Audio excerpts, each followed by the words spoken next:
So good afternoon, everyone. My name is Chelsea Sawyer. I'm the Emergency Preparedness Manager for the Chatham Emergency Management Agency. For those of you that do not know, Eric was one of our very first AmeriCorps Vista, Volunteer in Service to America. So right out of, yes, Eric, this was back in 2017, fresh out of college, so precious and so ready to take on the world. And so was I. I just started at SEMA in my career, and we were able to do a lot of really incredible things together. So when I was asked to come back here and present, I immediately jumped on the opportunity because, lo and behold, this is actually my last week at SEMA. So it seemed like a really great opportunity to come back pretty much where it all began and get to hang out with Eric and do a hurricane presentation that him and I used to do together. And he actually helped develop some of the first ones. So this is really special for me to be here and be able to do this with Eric and for Unity, because you guys are a fantastic house of worship within our community. So without further ado, let's get started on hurricane preparedness. So you will see in the bottom right-hand corner this fabulous little QR code. If you would like to have access to the presentation that we're working through today, we have a 15-minute, a 30-minute, an hour-long presentation. You can see all of those, access to all of our information, materials. We also, thanks to Michelle, have a really great table set up in the back that has our handy-dandy hurricane guides. This presentation is going to work you through most of the hurricane guide, but if you would like to have some of that to take home with you, we have it in the back, and it's also available online. All right, next slide, please. It's not working. All right, so this is our roadmap to preparedness. This is what we're going to be working our way through today. We're going to talk about the 2026 hurricane season, Chatham County threats and hazards. This is all specific to our community. We're not pulling in a bunch of random information from outside of Chatham. We're going to talk about the more you know, preparing for the storm, the dreaded E word of evacuation, and then after the storm. All right, hurricane season forecast. Now, I put together these are Chatham County's presentations. There are a lot of different hurricane season forecasts that we could use. We choose to use Colorado State University because it's one of the easiest ones for people to be able to understand. The National Weather Service, NOAA, put together a hurricane season forecast each year, but it's usually about a percentage chance of this amount of storms, and it's very mathy, it's very sciencey, it's very Eric. So we tried to go with something that's a little bit more straightforward so that people will know exactly the number that they need to be kind of preparing for. So this year they're saying 13 named storms. Now actually this has been updated. I think it might even be 11 now, but 11 to 13 named storms. Now when they say named storms, each storm, when it becomes a tropical storm, which is 39 miles per hour or greater, will receive a name. Now, the names of the storms rotate every 5 years. So you'll have Bertha, like what was just named. That storm name will rotate and it won't pop up again for another 5 years. But when we reach that tropical storm status, it gets a name. They will do away with names that have become particularly dangerous storms. There will never be another Hurricane Katrina. There will never be another Hurricane Matthew. And the reason why is because imagine if someone was a survivor of Hurricane Katrina and they hear that a Hurricane Katrina is happening in the coast. Even if it had no impact to them or their community, it could still bring up a lot of trauma. So they do not use names that have very devastating impacts from those storms. So of those 13 named storms, they're saying 6 of them are likely to turn into hurricanes. That means it's reached a point, it's beyond the tropical storm status. It could be anywhere from Category 1 to Category 5. Of those 6 hurricanes, they're anticipating 2 of them to turn into major hurricanes. Anyone on this side of the room care to tell me what a major hurricane is? Anybody got a guess? Yeah, it's based off of wind speed. It's when it reaches a Category 3 or higher. So if you guys remember, categories are 1, 2, 3, 4, and 5. 5 is the worst. 1 is lower end. If it's lower than a Category 1 hurricane, it's considered a tropical storm. Does that make sense? So kind of understanding the progression of that. So they're calling this a below average hurricane season, and no one's mad about it. Not a single person is mad about it. we're all feeling pretty good. All right. Yes. Yeah. There are two of them. Yes. And they change, don't they? Yes. Yeah. Hurricanes change and pick up something. They do. Yes, they certainly do. So this is saying that they are anticipating 2 major hurricanes this year. That's not to say that there are already 2 hurricanes out in the ocean. They're saying that the conditions are favorable for potentially 2 major hurricanes this year. So if it happens, we'll see. These are just predictions of what they think could happen. Yeah. Yes, this is for what they call the entire Atlantic basin, which is the Gulf and the Atlantic, like the East Coast. And it also could be storms that we like to call fish storms, which just stay out in the ocean entirely and never impact land. So if we had, 13 of those, that'd be fantastic. All right, so let's see what the forecasts have looked like over the years. So this is from 1991 to 2025, the average amount of storms that we have. So there's usually about 14 named storms on average. So you remember, as we said, it's somewhere between 11 and 13 is what they're expecting this year. So it certainly is below average. 7 hurricanes is the average, and then 3 major hurricanes is the average for any particular hurricane season. So below average, again, nobody's mad about it. All right, so the Atlantic hurricane and tropical storm activity, this kind of shows you this really fabulous curve that we can see. Now, what's kind of cut off on the bottom here are the months. So hurricane season officially begins in what month? Do you guys remember? June 1st, yes. We start monitoring for hurricanes beginning in May. So the official season does not begin until June 1st, but they start issuing advisories beginning May 15th. So it starts here in May. And then when does hurricane season end? Does anyone know? Close, November 30th. So we always celebrate December 1st in our household because it's officially the end of hurricane season. The last day is November the 30th. So what do you guys think the peak hurricane season might be right there in the middle? September 10th, to be exact, is the peak day of hurricane season. So we always celebrate peak hurricane season because that means we're on the downward slide, right? So when you think about what makes hurricanes function is warm ocean water. That's the fuel for hurricanes. Just like oxygen is fuel for fire, the fuel for hurricanes is that warm ocean water. If it interacts with land, if it interacts with cold water, it's going to lose its momentum and its speed. When you think about September, you just had July and August and a little bit of June, where are the hottest months that are going to make that temperature of the ocean water incredibly warm. So it makes sense that September is going to be that peak season, and then it starts to get a little bit cooler. All right? All right, so threats and hazards for our community. These are things that are, these are things that are specific to our community when it comes to a hurricane event. So tornadoes, storm surge, excessive rainfall, flooding. Does Savannah have a challenge with flooding? Yes. Okay. From the back, absolutely. Savannah has a challenge with flooding. It's a lot of the infrastructure that exists within our community that has challenges with flooding on a regular July Tuesday.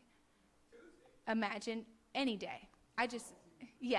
Any day. But any day of the week, it could have a challenge with flooding just from a thunderstorm within our community. So imagine what it would look like if we were to have a large storm in our community bringing buckets and buckets of rain.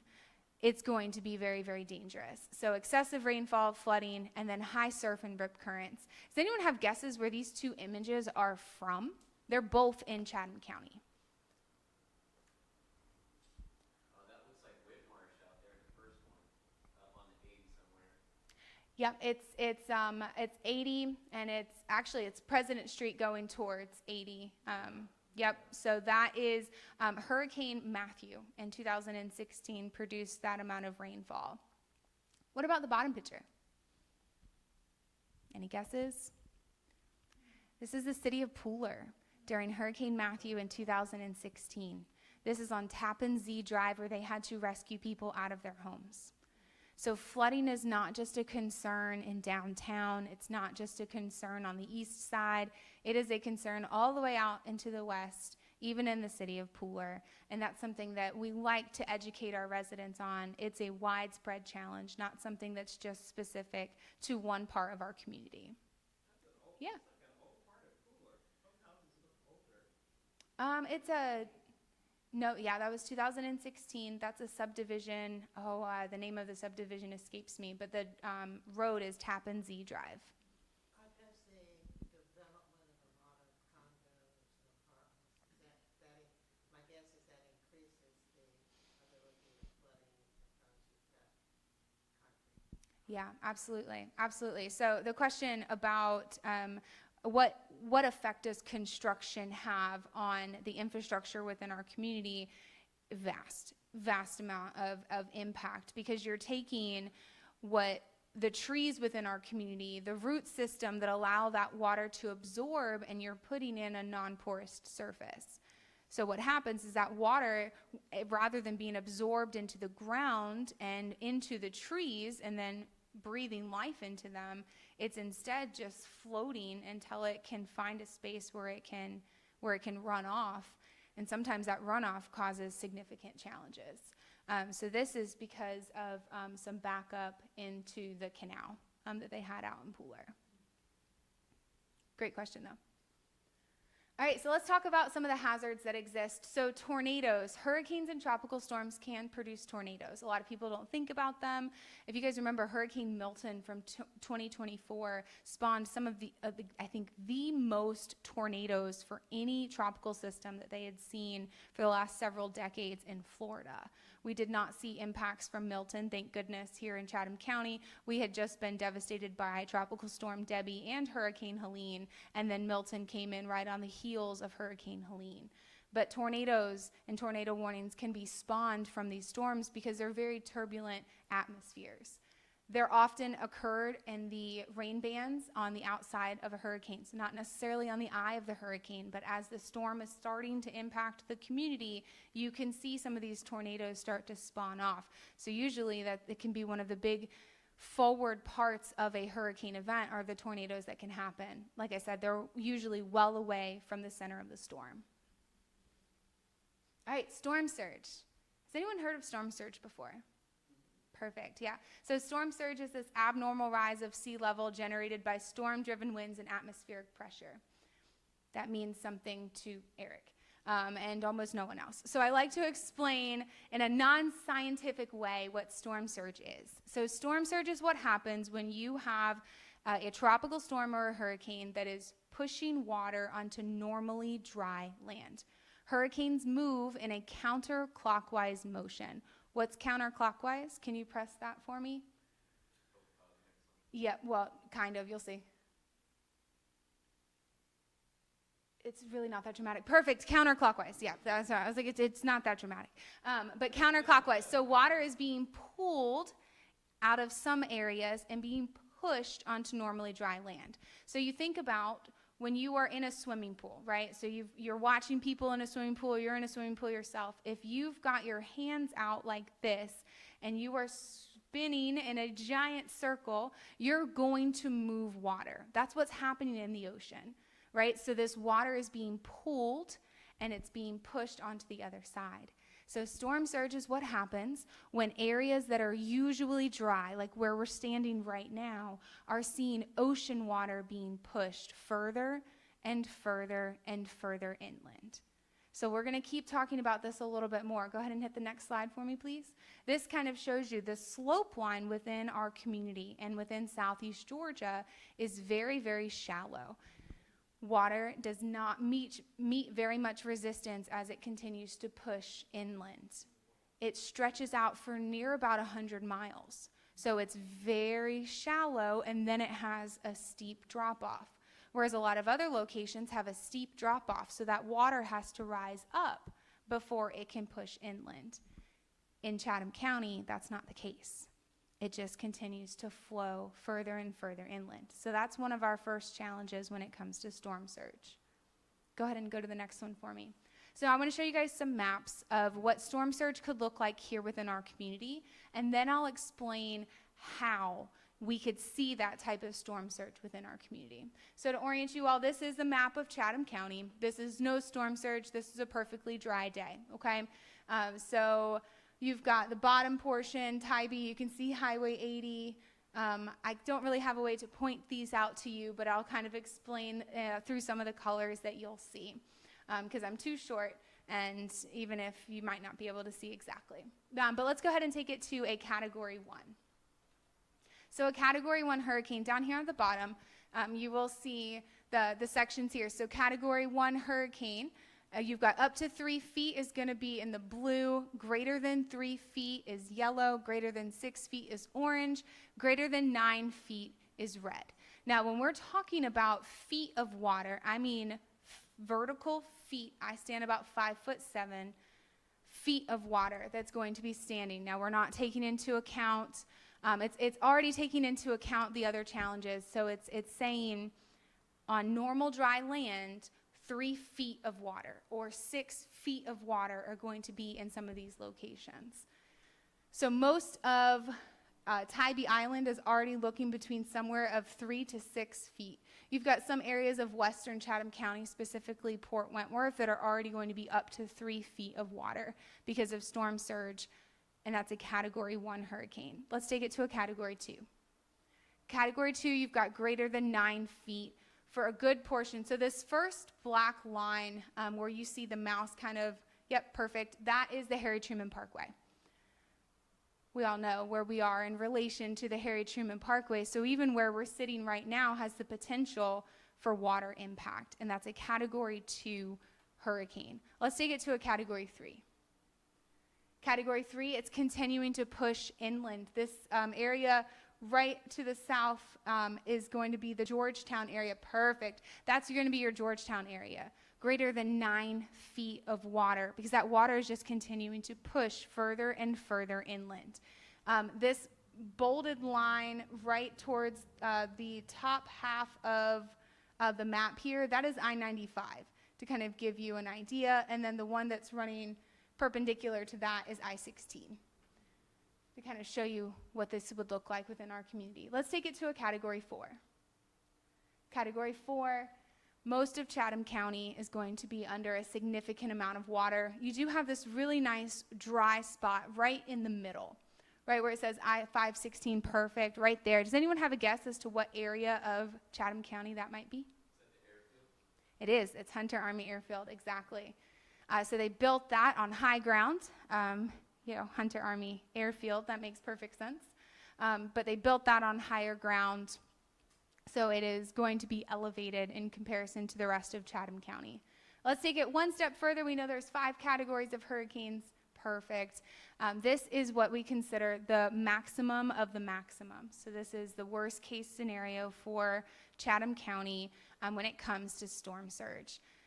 As you can see, most of Chatham County is directly affected and would be underwater, a lot of it greater than 9 feet of storm surge. Yes? What is the highest category of hurricane that just hit Chatham County? So the highest category of hurricane to impact Chatham County is, I believe, a Category 5, but it would have been back in the 1800s to Tybee, and there's not a lot of records from what I'm understanding.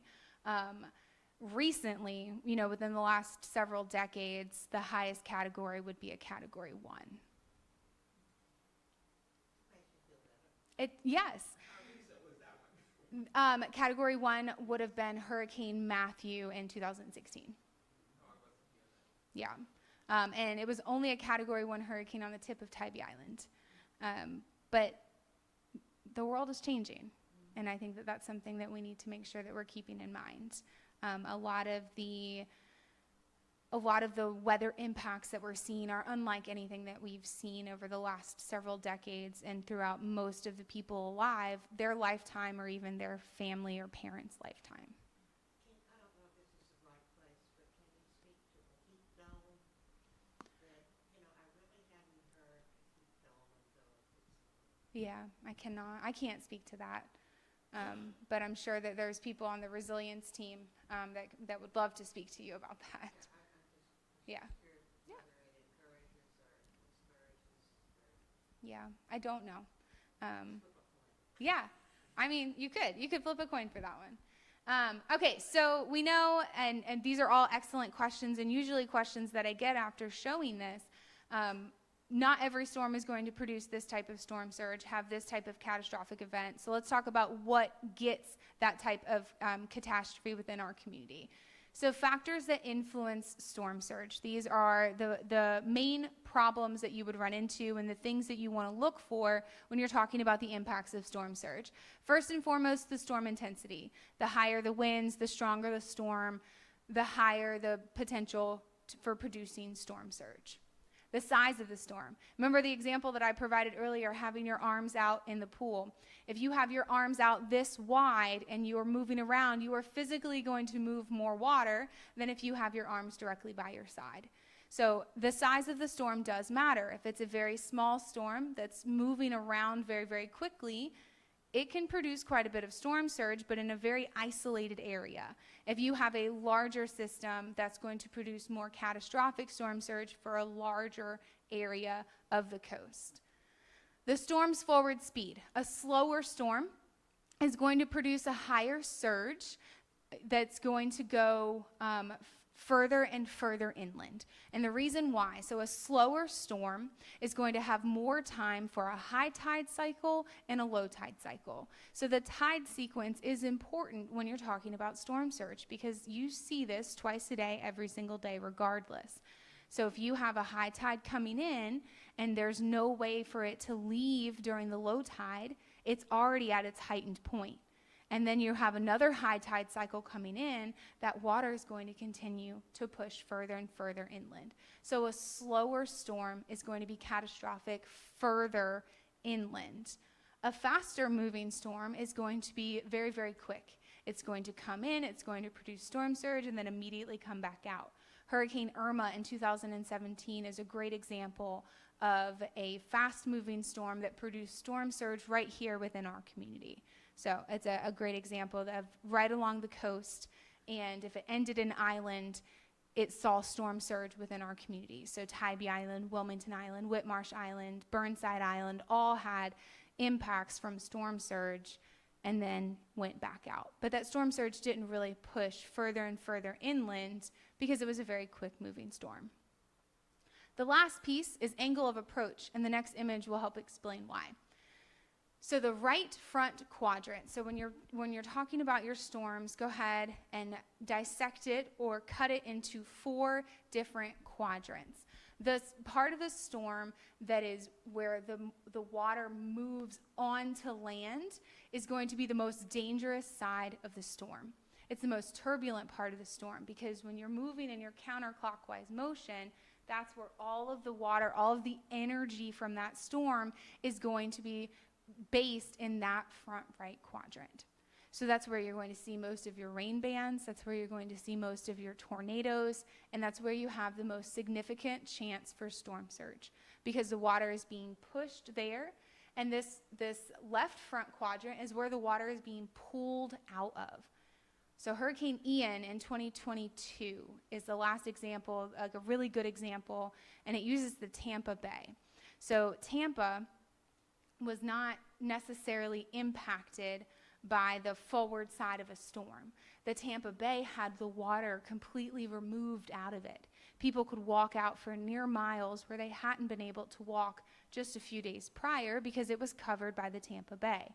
That water was pooled and it was then circled upward and pushed onto normally dry land in other parts of Florida. That's the power that these storms have. All right, wind. Wind is a challenge with hurricanes. That's something that we all know to be true. Categories of hurricanes are based off of wind speed. We usually say in a lot of areas that are not Chatham County that wind is not the largest threat. However, in Chatham County, wind is considered one of the largest threats. Why? The trees. The trees within our community are vast and beautiful, and we love them. They can also be dangerous. Some of them are several hundred years old, and when you are saturating the ground with a lot of water, especially a lot of storm surge, which is salt water, those trees are not going to stand a chance. So when you have a lot of water that's pushed up, and then you have heavy wind on top of it, those trees can start to crush people. They can start to crush cars and homes. So trees, and by nature of that wind, is a very large hazard within our community. Good. All right, excessive rainfall. This is why I said on a random Tuesday in July, we can have some challenges. These pictures were both taken in Chatham County. This is a Savannah fire truck.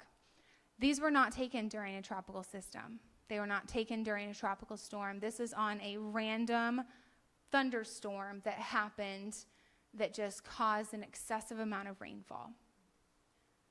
Hurricane Harvey. Did you guys remember hearing about Hurricane Harvey that impacted Houston? Hurricane Harvey impacted Houston and dumped over 50 inches of rain in a very short amount of time.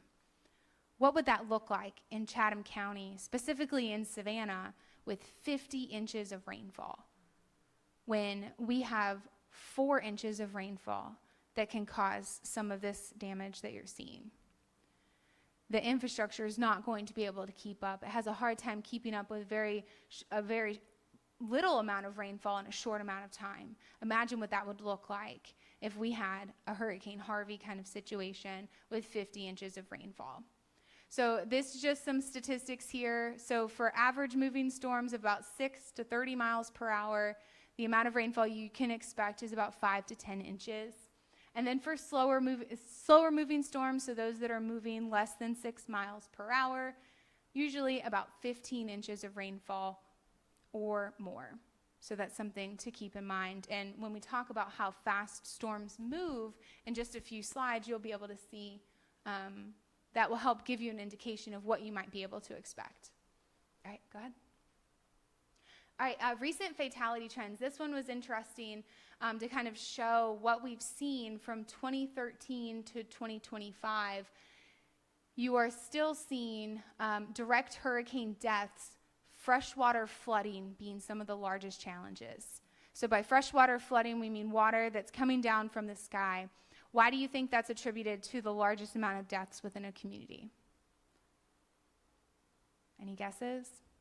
People don't listen. That's really what it comes down to. They walk through flooded waters. They somehow become injured. They somehow end up drowning because it's too deep and they didn't anticipate that.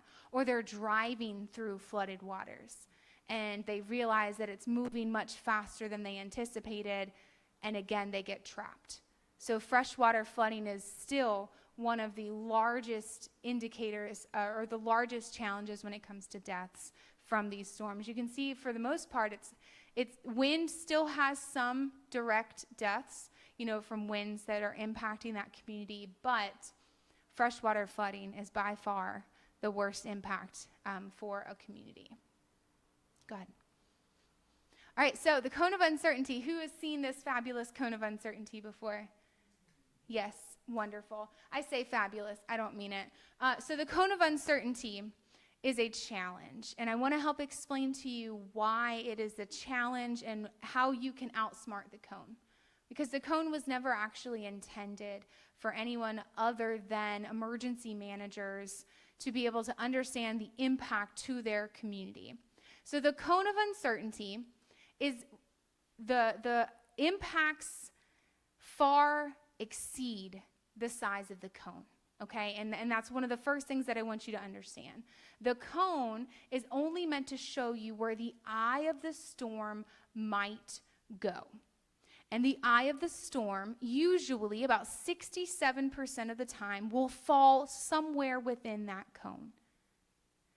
67. Now, any of you, actually, Michelle, you're a current student. If you brought home a 67 on an exam, how would you feel about that? Very disappointed. Yeah, you'd feel a little bit disappointed with that, right? Yeah. So if you were right 67% of the time, that's still a failing grade. So let's keep that in mind, okay? So 67% of the time is the eye of the storm may fall somewhere within inside of that cone. That means it's not a perfect science. It could still be somewhere else, but people are making evacuation decisions based on whether or not Chatham County is inside of that cone, and that is very silly, friends. Why is it silly? Because people are making determinations about whether or not they are safe to stay in their home based off of whether or not we are inside of the cone when impacts can and will lie outside of the cone. So the challenge is they say, oh, we're not inside of the cone, and they're making an incorrect assumption that we are not in danger where we are.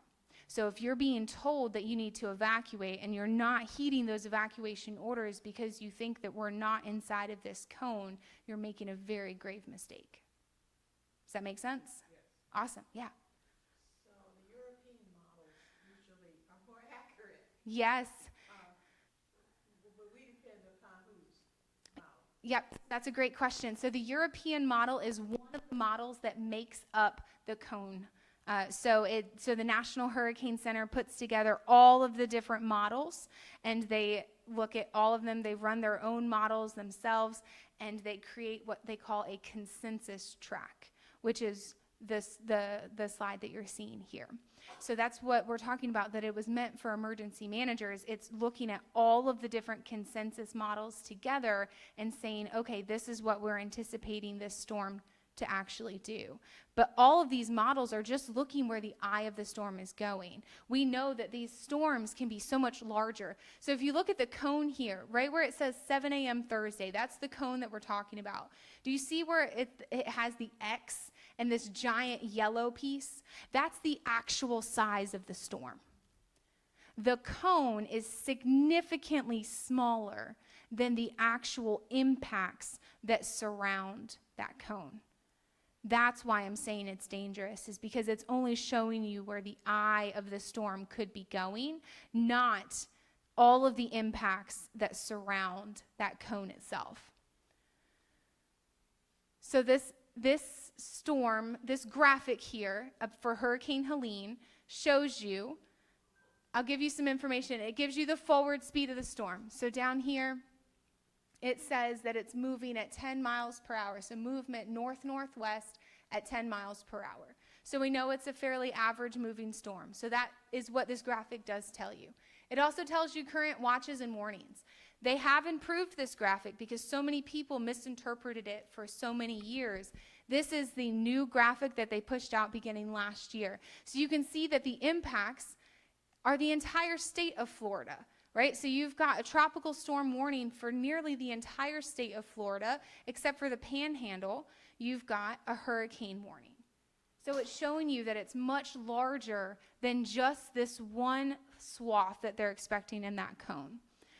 They're working on it. They're trying, but it's far from perfect. So if you hear someone in your community saying, hey, I don't think I'm going to listen to that evacuation order, Savannah's not even in the cone, discourage them, help them understand that just because we may or may not be in that cone, one, the cone shifts every 6 hours. It changes. It's always moving. So to make a decision based off of something that's constantly moving is very, very dangerous. But two, impacts can and will lie outside of that cone. Let's keep talking about this a little bit more. Go ahead and go on to the next one. I actually came here from Asheville. Very nice. And nobody told us. We had no warnings. We had no nothing. Yep. Oh, you're going to get some rain. Yep. That was it. Yep.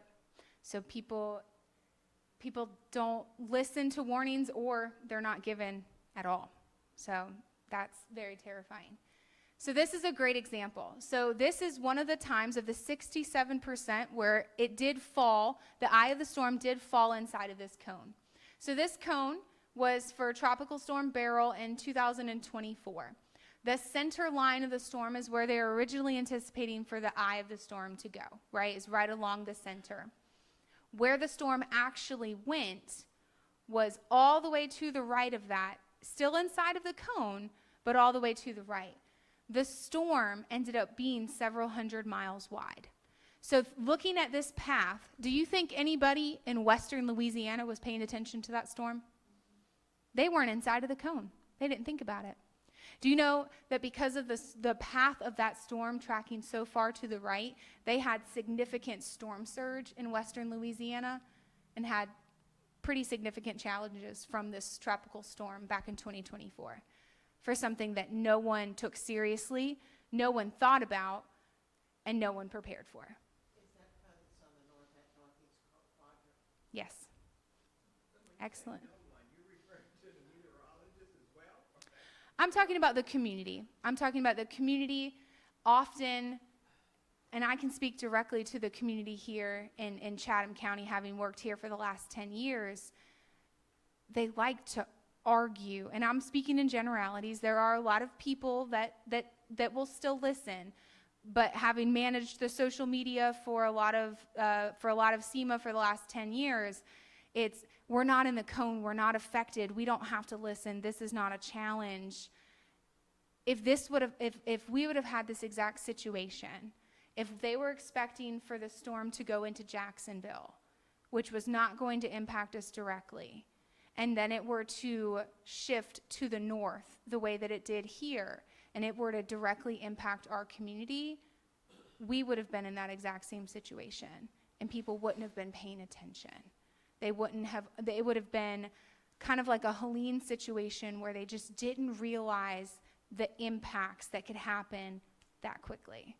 So that's why we have to pay attention to this. That's why we try to do the education, so we help people understand these storms can change, and you need to understand that it's much more than just how it appears in this picture. All right, go ahead. All right, so this is the 2026 experimental cone. So this is brand new. The National Hurricane Center continues to hear emergency managers talk about the cone and say that it's very confusing for a lot of our residents to understand. So they're trying to change it. So as of 2026, this experimental cone, no longer are they looking at the 67% of inside of the cone. The number is now at 90%. If you came home with a 90 on your test, would you feel a lot better? Yes, she's like, yes, I'm here for that. So 90% of the time, the eye of the storm is going to fall inside of this cone. The size of the cone, this is important to understand, the size of the cone is the same for every single storm the entire hurricane season. The size of the cone is not dependent on that specific storm. It's for the entire hurricane season. That's why it's important to understand that impacts are going to happen outside of that cone because it's not meant for that one specific storm. So now what they're looking at is 90% of the time it's going to fall within that cone. It's going to make it easier for us to educate the community, hey, this is where the impacts will likely be. They're also changing the shape of the cone. So where it's always been based off of a circle, do hurricanes usually work in a perfect circle? No, they're oblong, they're wonky, they're doing their own random thing. So now they're basing them off of an oval, which is a more trajectory kind of shape. And it allows them to get a better idea of how those storms are actually going to function. So this is a really awesome move in a really fantastic direction, and I'm excited to see this happen. And I'm hopeful that over the next couple of years, they're going to continue to really help people understand what the impacts could look like within their community. Sound good? I love leaving on a message of hope when it comes to the cone of uncertainty. Eric knows it's been the bane of my existence for a while. Go ahead. All right, so now let's transition to how we can stay informed. It's 2026. If you do not have a way to receive emergency alerts for your community, by golly, you're doing it wrong. Let's remedy that, okay? You can text SEMA, C-E-M-A, to the number 77295 and receive emergency alerts immediately. I have 2 phones. I get them on both of my phones. I love them that much. You, too, can be just as cool as me. I know Eric gets them. He loves them as well. He told me as such. All right, SEMA's website. We have a website, chathamemergency.org. It's got a lot of really great preparedness materials on it, a lot of really great things for you to go in and look at. downloading some materials, understanding what the impacts can be within our community. During a large-scale emergency event, our website will transition to what we call a disaster website, which is ready.chathamcountyga.gov. The benefit of a disaster website is that it's going to be relevant for the city of Savannah, unincorporated Chatham County, Bloomingdale. It's going to have all of your municipalities connected into one central hub so that you're not going to 5 different websites to try to find the information that you need. Social media. Social media is a great resource during an emergency situation, but please, my caution to you is make sure that you're following official sources. Do not go out and find the Facebook meteorologist that is trying to get their TikTok fame. They're trying to rise to the top. They have a hidden agenda, and that agenda is not truly to help you. Make sure that you're following the right people, the official sources. You have a fantastic emergency management agency right here in Chatham County. If you want a statewide perspective, there's the Georgia Emergency Management Agency.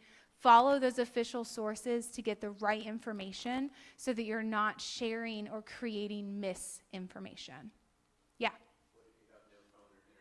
If you have no phone or internet, there are hubs that you will be able to find.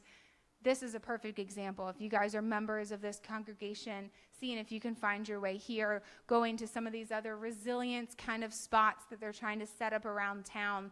If you are completely without access to anything, your community centers within the city of Savannah are a great place to start, to be able to gather and get information. That's some of the things that we're trying to build here within our community, is where people know that they would be able to go during one of those emergency kind of situations with no access to resources. I'm sure you experienced some of that in Asheville. Yeah. Yeah, understood. All right, go ahead. Yeah. So there are times where your house of worship can serve as a resilience location. So that would just depend on what other resources exist within the community. You guys are in a hub, especially around this location. You've got access to, Carrie Hilliard's may have resources right up the street. There's a community center not far. I know Bible Baptist is pretty large house of worship right up the street. You guys also have a fantastic resource of Savannah State, where they're going to be having to use a lot of different resources with all of their students. So this is a great location to get to and then figure out where you might be able to go from here. But knowing what your church's emergency plan is going to help you understand what other resources, how you may be able to tap into some of those other networks. I know Dale is part of our Disaster Faith Network, so he's got access to those different types of resources. So if he was able to make it here, he would be able to help push out that information as well. Great question, though. All right, preparing as a family. Congratulations, if you are a Chatham County resident, you are now the proud owner of an evacuation plan. If you don't have one right now, you'll have one soon, I hope. By being a Chatham County resident, you have to have an evacuation plan. You guys saw what the maps look like within our community. You need to have a plan in place. That plan can change depending on the storm, depending on your circumstances, depending on the friends and family and neighborhoods and neighbors that you have that will allow you to be able to evacuate. But you do need to make sure that you have a plan. The bottom line here, right above, create a communications plan. Run from the water, hide from the wind. If we're anticipating a large storm surge event, your job is to run from the water. That is why we issue evacuation orders within Chatham County, is because of the threat of water within our community. So if you can move out of the threat area, you're far enough inland, and then you're in a safe and stable environment, that is going to be your best option. If you are evacuating from a sturdy home on the coast and you're going to a mobile home in Statesboro, that's not going to be a very solid plan. You may be far enough away from the water, but a mobile home in a high wind event is a very dangerous place to be. So make sure that you're running from the water and successfully hiding from the winds. Creating a communications plan, recognizing that not every time are you going to be able to pick up the phone. Same way that you may not have access to internet, you may not have access to other devices. Text messages are a great option. If you can somehow find yourself over Wi-Fi and your cellular network is not working, you can use things like Facebook Messenger to be able to make phone calls. Having backup options of communications is a great option. Things like Starlink, things like amateur radio are ways for you to add to your communications Rolodex of information. And then assembling disaster supplies. Yes, I have two things here, a stay-home kit and an evacuation kit. We'll talk about those. So, an emergency kit. This is your home kit. A handful of items that you can consider. Eric was always my favorite person to teach this section because he would always talk about that one time that he created an entire plan and he had all of this food that all were in cans. And Eric, what did you forget? A can opener. So Eric got to stare at all of that fabulous food and do nothing with it. So make sure that your home kit, if you're one of those bougie people that has a electric can opener and the power's out, are you going to be just like Eric, okay? You're not going to have any way to eat that food. You're just going to be looking at it. So these are things that we recommend. Now, your emergency kit should be just as unique as you are. I have 2 small children. My stay-at-home kit has a lot of food that's really made by our personal chef, Chef Boyardee. A lot of SpaghettiOs, a lot of raviolis, a lot of goldfish, okay? If you are not a person that really lives their life on SpaghettiOs and goldfish, then don't put them in your emergency kit and don't judge me for mine.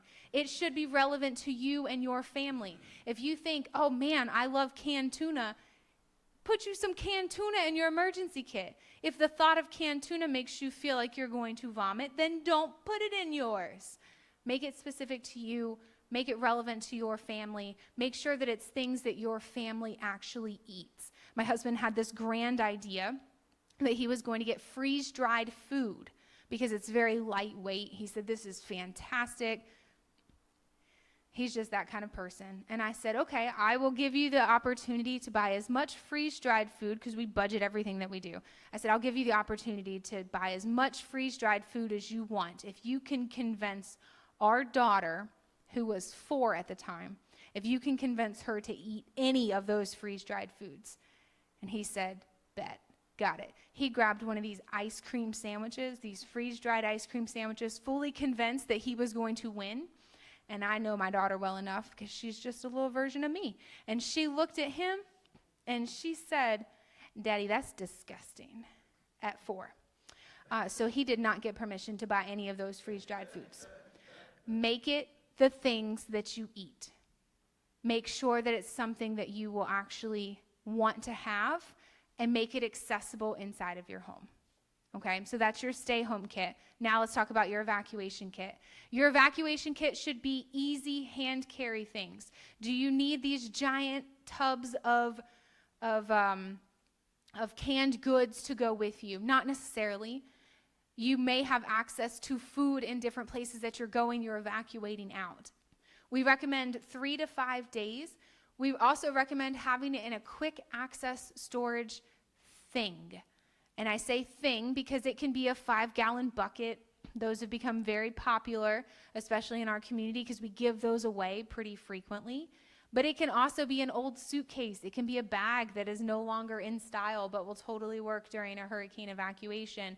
Whatever it is, find a way, make sure that it's easy, and have some things already included in it. Essential devices, essential documents. If you are super proud of your marriage certificate, take it with you. If you're equally proud of your divorce certificate, take it with you. Whatever it is relevant to you, make sure that you have your essential devices, your essential documents, everything that you need to be successful, either already in that kit or in a space that you can grab it and be able to evacuate very, very quickly. Yes? Ever since then, I keep a, kind of we call it go bag or a burn bag in my car. Yep. But it's got a backup of all of my toiletries. 'Cause Yeah. I have contacts. So I have extra contact lenses, saline solution, toothpaste, toothbrush, all that stuff. So if I can't even get Yeah. I could go like right now. Yes, I love that. So if we need to evacuate the building, we're going to go to his car, and we're going to just go ahead and do that. Because I also wear contacts, so we'll just make it work, and we know where to go. Make sure that in the hot environment, if you're going to do that, that you're checking on those materials because they will degrade quicker than they would if they were in a standard environment. So make sure that you are checking in on them and rotating them out, and then making sure that nothing has exploded inside of your vehicle, because that's less than ideal. I've got an MRE in there too. They gave us a bunch of MREs, See? so I'll leave it. MRE, meals ready to eat. That's very, very exciting. My daughter also turned her nose up to those, so we don't have those in our house either. We have Chef Boyardee. All right, go ahead. All right, flood insurance. This is a really great thing for your home. If you're a homeowner or if you are a renter, you also qualify for flood insurance. Flood insurance is currently, and we'll see what this continues to look like because the federal government is consistently changing. Is that not right, Eric? Yep. Yes, says our federal employee.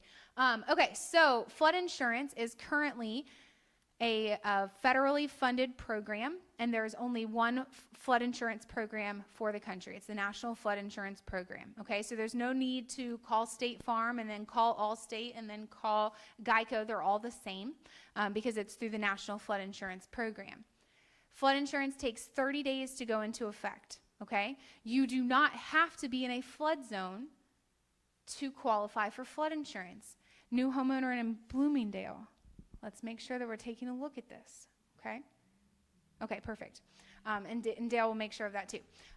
So flood insurance is a great resource for you. It is the only way to protect your home during a flood, okay? So flood, water that's naturally rising, your homeowner's insurance, your renter's insurance will not cover damages if your home is affected by a flood. The flood insurance program is the only way that you can financially protect your assets and your home if there's a flood within our community. Your flood zone is based off of freshwater flooding, so water that naturally falls down from the sky.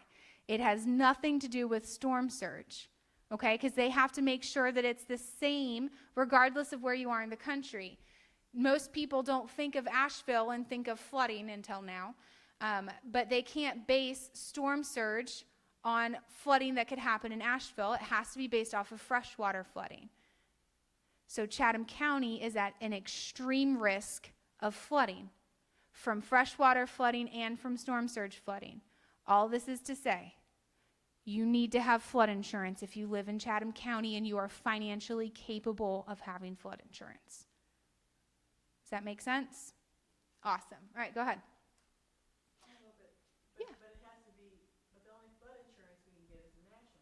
Correct, but it can be through, so like, it's through yours. So I went to the National Flood Insurance Program, and I said I want to sign up for flood insurance, and they said, who's your homeowner's insurance through? I said my homeowner's is through State Farm. They said perfect. So they connected me to State Farm, but the rates are the same.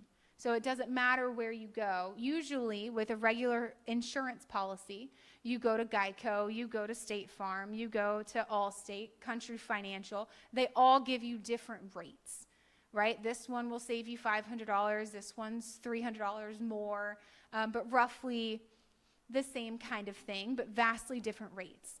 The National Flood Insurance Program says this is what you're required to charge. You cannot charge more, you cannot charge less. So it's consistent, which is good. It's based off of the flood zone that you're in, if that makes sense. Yeah, you're welcome. All right, so your insurance checkup. It's a great time to reach out to your insurance agent tomorrow and say, hey, let's talk about my insurance policy. And the reason why you do this is because a lot of times over the last several years, your insurance company, they've been getting a little sneaky. They've been putting things in there like named storm clause. So if there's a named storm like hurricane whoever or winter storm whatever, that means that your standard policy is no longer relevant. It's now based off of whatever this named storm clause is. So for a lot of people, they file a claim thinking they're fully covered, and they say, no, for the named storm clause, it's actually you owe us 10% of the value of your home before your deductible will kick in. What? Or you owe us a minimum of $25,000 before we'll start kicking in any actual money towards your damages. People right here in Chatham County are struggling still from Hurricane Helene back in 2024, Tropical Storm Debbie back in 2024. You've still got people struggling from Hurricane Matthew in 2016 that have had cascading challenges because their insurance policy that they thought they understood changed and they didn't know. Yeah. If it's based on named storm. Yep. So that means the name of the storm Changes their policy. changes the, yeah, that's what I'm trying to Yeah. So they could have a standard policy that says, you have a $2,500 deductible. Okay. So they may have $2,500 or they know they have to get to $2,500. If it says in their policy that there's a named storm clause, the named storm clause then overrides their existing policy and says when there's a named storm like Hurricane Helene, for example, your new deductible is $15,000, or you have to reach this, or your out-of-pocket maximum is going to be this amount. It changes their policy because it's already written into their policy, but it's written into a part where they're not paying attention and reading it. So can we get something without a name? You sure can. But we have to ask for it. You have to make sure, you have to talk to your insurance agent and say, help me understand, is there a named storm clause written in here? I had to have a very honest conversation with my insurance agent about where is this, and then I had to go back in and read it. And then you can even, now you're at the point where you can start to input some of this information online and say, can you help me understand if there's a named storm clause that exists here? A lot of insurance companies will slide them in and they'll say, all right, this lower policy is available for you. And then just kind of like sweep it under the rug or hide it. They'll say, well, that's only if there's a catastrophic hurricane. And then most people, they're not thinking like, oh, well, I'm not thinking about a catastrophic hurricane. They're like, yeah, so if you add in this named storm clause, we'll save you $500 a year. Oh, well, I'll do that. Yeah, I would save $500 a year. Or I'll save $50 a year. They don't see. Tropical storms are named, so that Correct. that would be also a named clause. Correct. Yeah. And so they slip in and name them when the storm is coming? No, so your policy would be the same. So your policy right now, you could go home and look at it, and you would want to look for whether or not, and they have to call it a named storm clause. It would say I'll have to pull up an exact policy, but I can kind of ad-lib it. Upon damages from a storm with a name or a named storm, this new policy would override existing policy. So it's already in there, it's already written out, and it would say the named storm clause would fall into effect. So can we ask the insurance company, say, take it out? You can. It will likely affect your rates. And your rate will go up 500 or 1,000. But in the long run, we have a named storm. Correct. So it's a gamble either way you look at it. Right. We're back to flipping the coin, right? So you pay more now for the potential of having a named storm, but you could be fine. Or do you go back to what is your highest risk? If your highest risk where you live is flooding, is flood insurance going to be a better option for you? Because you could have a named storm clause in your deductible, but you be affected by flooding, and then your insurance company will do nothing, regardless of whether you have a named storm clause. So if we have insurance and it happens to have the named storm clause in it, and we also have flood insurance, how do those work together? So you do have the named storm. All right, so let me unpack. Yep. So if you have the named storm clause, if you have flood insurance, all of those things. Named storm clause, if something is affected that's not, like, so let's say a tree falls on your roof, okay? Named storm clause goes into effect. Whatever that clause is, it could be you have to pay $25,000 before they will actually help. That would go into effect. If you have named storm clause and you have flood insurance, your home floods because of storm surge within our community. Named storm clause is not affected by the National Flood Insurance the National Flood Insurance Program. You would be covered by whatever rate you set up with the National Flood Insurance Program. That's not affected by named storm. But if you had both happen, so let's say the flood happens and the tree falls down, the flood would be covered. You would have to pay whatever the named storm clause was for the tree that fell on your roof. Yes, maybe. How long has this been, the named storm? I've known about it for my 10 years at SEMA. And I've seen it affect people for the last 10 years as well. And, we've been using Church Mutual Mm-hmm. for years, and they canceled our policy a couple of years ago. Pretty much everybody up and down the coast Yeah. in Florida, because they were getting so many flood claims, they just said, we're not going to cover this area anymore. Good Yeah. luck, find someone else. Yeah. Yeah. I work with a historical church downtown that had a similar experience. They were damaged by Matthew. 10 months later, they were damaged by Irma.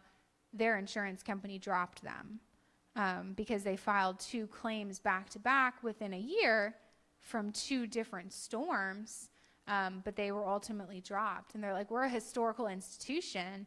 Like, what are we supposed to do? But they had to go out and find another policy that would allow them to continue on. Very, very, very dangerous situation. Great questions, though. I love this. All right, insurance checkup. Back to this slide. Let's talk about that for a second. So while you're talking to your insurance agent, let's go ahead and keep in the back of our minds. How many of you can tell me exactly how many pairs of sneakers, how many pairs of tennis shoes, and how many blouses that you have in your closet right now? Yes, so your exact number is too many. Perfect. I cannot tell you that, but I do have something. At the beginning of every hurricane season, my husband and I go around our entire house with our cell phone, and we take a video of it, okay?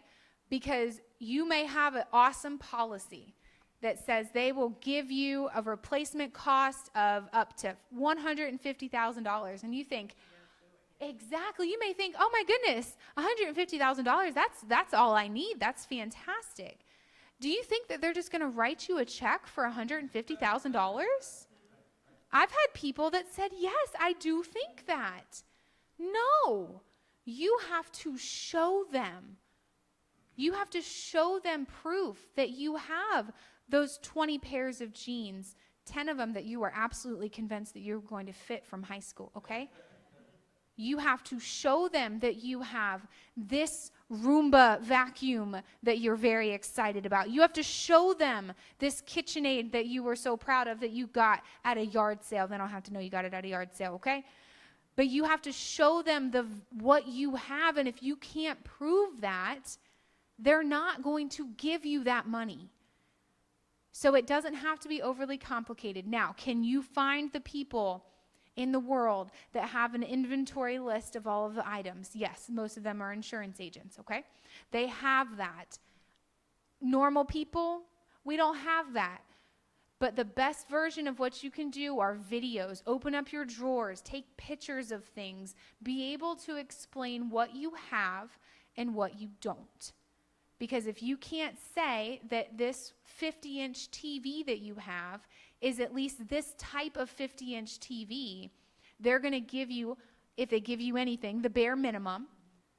They're going to give you the equivalent of Walmart version of that TV, or they'll say you can't prove to us that you had that TV, or you can't prove to us that that TV was working. So you have to be able to advocate for yourself and show them the things that you have. And that's whether you're a homeowner or you're a renter. Make sense? So as you move in, with every box, open it up and take a picture. And then, no, I'm just kidding. Don't do that. All right, go ahead. On to the next. All right, let's talk evacuation zones. We have 3 evacuation zones in Chatham County, okay? We have evacuation zone A, which is the Harry Truman Parkway and Vernon River east to the coast. We have evacuation zone B, Harry Truman Parkway, Vernon River west to I-95. And then evacuation zone C is I-95 west to the county line. So 3 different evacuation zones within our community. Ms. Josie, will you go to the next one? No, I know. There was a chance of that. I know. This was supposed to be done. I got distracted. Yeah, well, I'm a rocket through. I just happened to look at the time and was like, oh man, okay. Yeah, I'll rock it through. One of the last things I'm going to cover with evacuation zones is evacuation terminology. We do not use the words we do not use the term voluntary evacuation order in Chatham County. We have a mandatory evacuation order and an evacuation order. An evacuation order is a general statement urging and encouraging people to evacuate the target area. A mandatory evacuation order is an executive directive that requires residents, visitors, business owners, everybody in the target area to evacuate. Personal discretion is not an option. That's how it's written on there. 2 things that I want to leave you with this. If you choose to stay during a mandatory evacuation order, I want you to understand, yes ma'am, you are on your own. First responders are not required to respond. So if you were to call 911, you will be added to a wait list, okay? They may not be able to get to you. They are sending high-profile vehicles that could topple over in the wind. When we reach sustained tropical storm force winds, they may not be able to send those vehicles out to you. Number 2, if you have a life insurance policy, a fully paid life insurance policy, and you choose not to evacuate during a mandatory evacuation order, that life insurance policy could be null and voided if you were to perish in the storm because you did not take life-preserving methods to get out when told to do so. Okay? I'm going to leave it here. There's plenty of more information that's still available. We've got booklets in the back. I'm here to answer any questions, but I have busted my time frame. Yes. Excellent presenter. Thank you. Next adventure. My next adventure, I am the new executive director of the American Red Cross. Yes, thank you. Thank you.